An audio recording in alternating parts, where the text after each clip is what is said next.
Lord, tulungan mo akong tuparin ang mga pangarap ko. Panginoon, alam kong hindi niyo ako iniiwan. Alam kong ginagabayan ninyo ako. Alam kong lagi kayong humahanap ng paraan upang tulungan ako, higit lalo sa mga pagkakataon na ako ay sinusubok ng panahon at maraming problema sa buhay.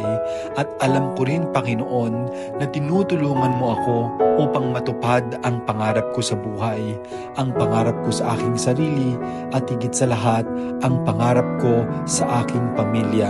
Salamat, Lord, sa lahat ng mga gabay at pagpapala na patuloy mong ibinibigay sa akin at direksyon upang aking maabot ang aking pangarap sa buhay. Alam ko na hindi mo ako pinababayaan. Alam ko na lagi mo akong ginagabayan. At alam ko na lagi kang nandyan upang ako